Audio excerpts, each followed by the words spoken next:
Okay, calculate the standard deviation of the data set below.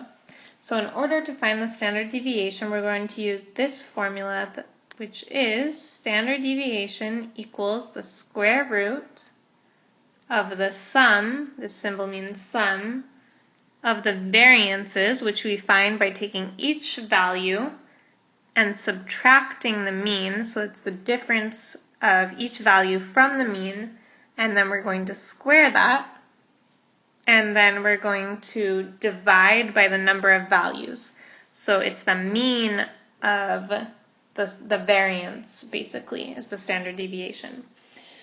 And then the square root of that. So first we're going to start by finding the mean.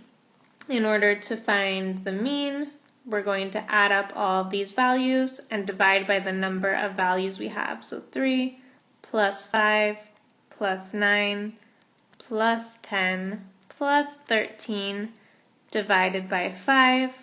When we add all of those values up, 3 plus 5 is 8, plus 9 is 17, plus 10 is 27, plus 13 is 40, so we get 40 divided by 5.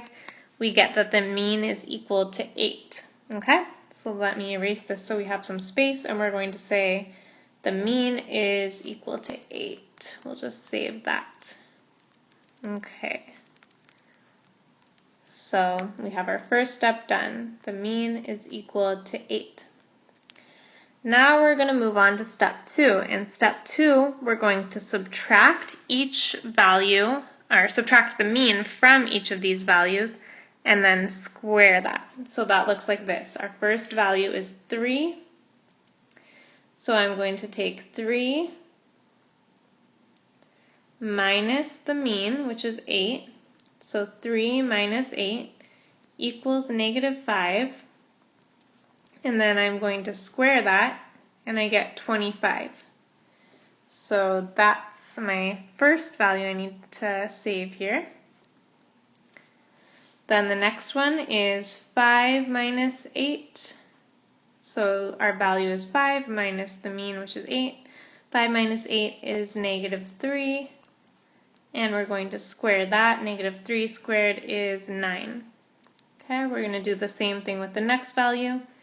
9 minus the mean, so 9 minus 8 is equal to 1.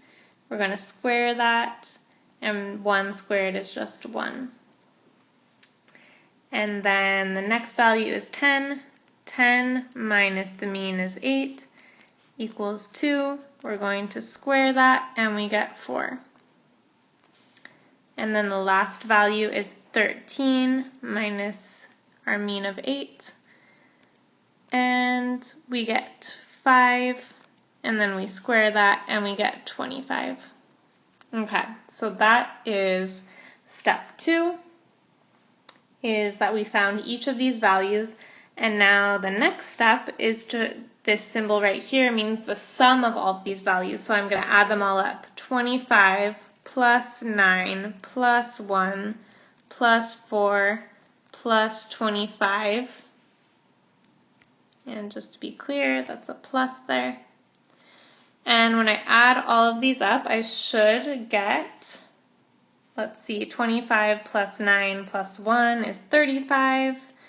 35 plus 25 is 40, 50, 60, and 64.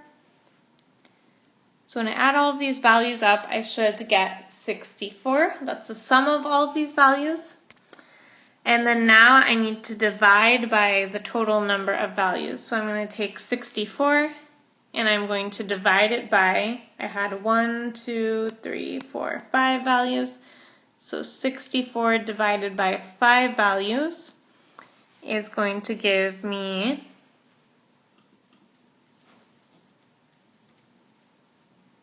12.8. Okay, and then my final step in all of this is to take the square root of 12.8. So my standard deviation equals the square root of 12.8. And that is going to be